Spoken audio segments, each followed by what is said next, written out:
Iran America war से जुड़ी latest update आ रही है। डोनाल्ड ट्रंप ने सोशल मीडिया पर कहा कि सीज फायर 2 हफ्ते का सीज फायर डिक्लेयर किया जा रहा है। दोनों पक्ष एक दूसरे पर अटैक नहीं करेंगे, न तो ईरान कोई हमला करेगा और न ही अमेरिका कोई कार्रवाई करेगा ईरान के ऊपर। Donald Trump has just announced he will suspend the bombing and attack of Iran for a period of 2 weeks. Breaking news, a last-minute deal tonight between the U.S. and Iran to stop the fighting at least temporarily after 38 days of joint U.S.-Israeli military operations against Iran, known as Operation Epic Fury. दोस्तों, experts का कहना है कि ये message सिर्फ और सिर्फ एक तरीके का छलावा है, इसमें कोई रियलिटी नहीं है। कैसे, इसके बारे में बात करेंगे, लेकिन कल की रात दोस्तों इस वॉर की सबसे टेंस्ड, सबसे खतरनाक रात थी, क्योंकि प्रेसिडेंट ट्रंप की वार्निंग के बाद पूरी दुनिया में हाई अलर्ट था। The entire country can be taken out in one night, and that night might be tomorrow night.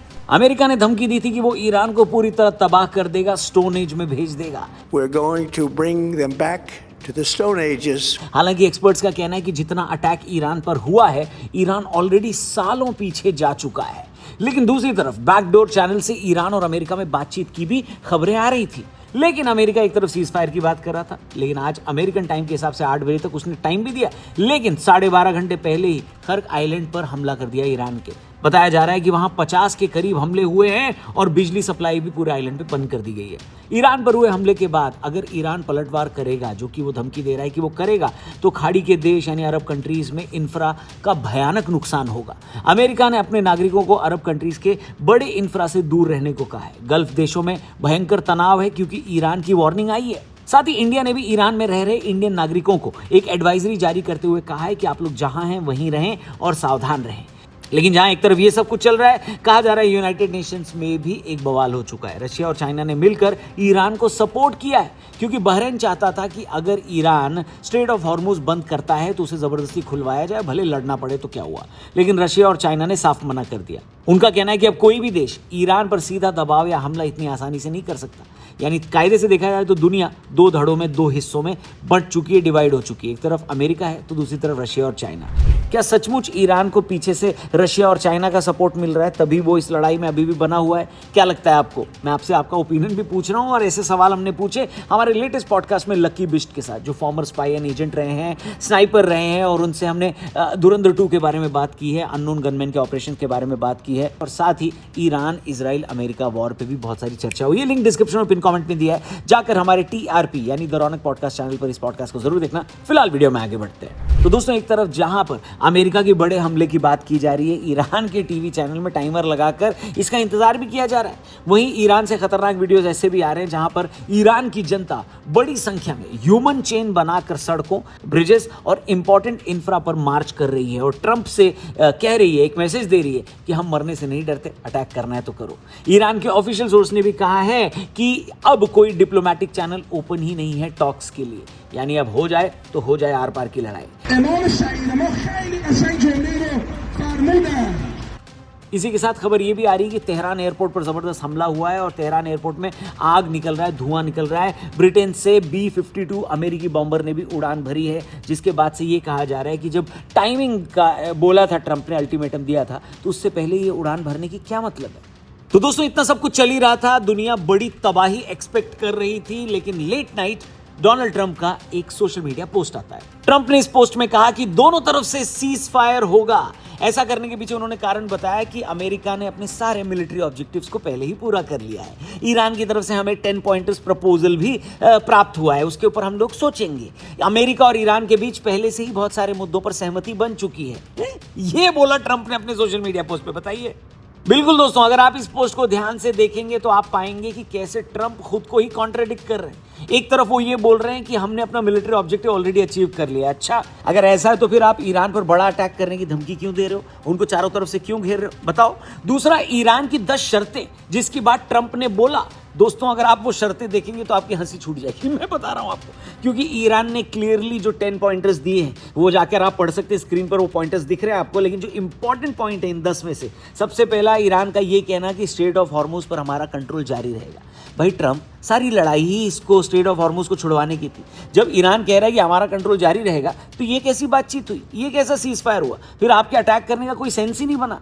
दूसरा, ईरान ने कहा है क्लियरली अपने 10 पॉइंटर्स में कि भाई हम यूरेनियम एनरिचमेंट को जारी रखेंगे, अमेरिका हमको न्यूक्लियर कैपेबल बनने के लिए नहीं रोकेगा, हम अपना काम जारी रखेंगे, न्यूक्लियर पावर बनना चाहते हैं हम बन के रहेंगे। अब बताओ, सारा झगड़ा इस बात का था, अमेरिका चाहता ही नहीं था, इजराइल चाहता ही नहीं था कि ईरान न्यूक्लियर बम बना सके, लेकिन ईरान कह रहा है कि हम यूरेनियम एनरिचमेंट जारी रखेंगे, हम अपना बम बनाने का काम जारी रखेंगे। ये कौन सी बातचीत हुई चचा ट्रम्प?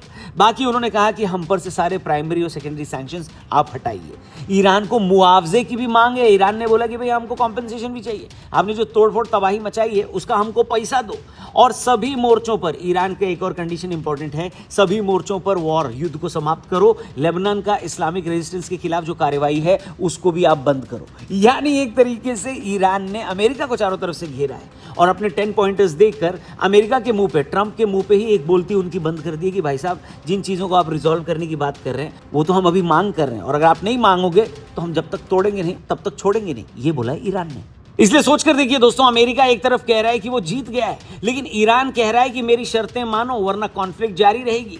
इसीलिए जिस हिसाब से ट्रंप का रिकॉर्ड है कि वो बिना किसी भी बेसिस के कुछ भी अनाउंस कर देते हैं और वन साइडेड पॉइंट रखते हैं, ये भी एकदम हल्की बात लग रही जो सोशल मीडिया पर ट्रंप ने लिखी है। इसलिए एक्सपर्ट्स का कहना है कि ईरान रुकने वाला नहीं है। इस सो कॉल्ड 2 वीक का सीज फायर जो ट्रंप ने अनाउंस किया है, वो भी ऐसा लगता है कि ट्रंप मार्केट को मैनिपुलेट करने की कोशिश कर रहे हैं। ये एक्सपर्ट्स का कहना है। आपका क्या कहना है कमेंट करके जरूर बताना। आपको क्या लगता है कि ट्रंप ने ऐसे अनाउंस कर दिया, अटैक जारी रहेगा, या आपको लगता है नहीं ये शांति की दिशा में एक कदम है? जो भी आप सोचते हैं कमेंट करके बताना। क्यों? क्योंकि आप लोगों की भी ऑब्जर्वेशन बहुत सॉलिड होती है। आप लोग भी सोशल मीडिया पर बहुत सारी चीजें पढ़ते हैं और आपकी अपनी भी एक रिसर्च होती है, तो आपका ओपिनियन भी इंपॉर्टेंट है। दोस्तों कमेंट करके जरूर बताना, चैनल को भी सब्सक्राइब करना। जल्दी मिलते हैं। Thank you for watching. जय हिंद।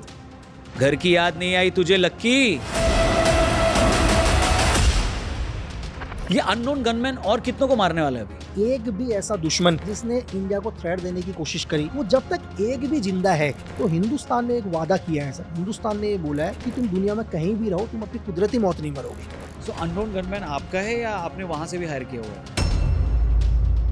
कभी अननोन गनमैन ने इंडिया के सबसे बड़े दुश्मन हाफिज सईद पर अटैक करने की कोशिश की है क्या? पूरी गाड़ी में एक्सप्लोजिव लग चुका है। अब जैसे एक्सप्लोजिव लगता है, एक कॉल आता है, सस्पेंस कॉल। बोला एक काम कर दो, 100 kg हटाओ उसमें से। बोला सर टारगेट बच जाएगा।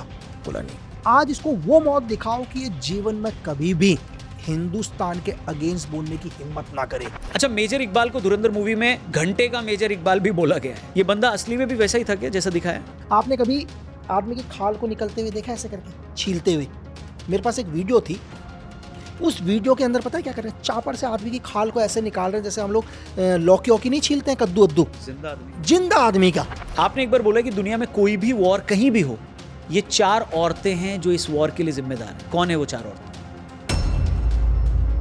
मैं अभी भी कह रहा हूँ, ट्रम्प कोई एजेंट नहीं है सर। जैसे हम पुतिन सर के उसमें और ट्रम्प के उसमें आए तो धरती आसमान का फर्क है। आपने ट्रम्प को ट्रम्प बोला, पुतिन को पुतिन सर बोला।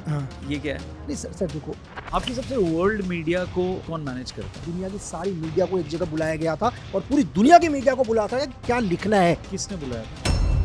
Capsule is the code word of suicide bomber. अब कैप्सूल चाहिए। और ये कहाँ का कोड वर्ड है? ये अपने अफगान का कोड वर्ड है कि कैप्सूल तुम्हें कौन सा चाहिए। अब सबसे बड़ी चीज कि सुसाइड बॉम्बर भी पहली बार पता चला कि सुसाइड बॉम्बर की भी अलग अलग कीमत। जो 4 महीने से मरने की ट्रेनिंग ले रहा है उसकी कीमत सस्ती, जो 3 साल से मरने के लिए बैठा हुआ उसकी कीमत ज्यादा। अच्छा, ये रेट कार्ड है उनका? रेट कार्ड है। बोला जा रहा है कि इसी महीने में इंडिया कुछ बहुत बड़ा करने वाला है। क्या है वो?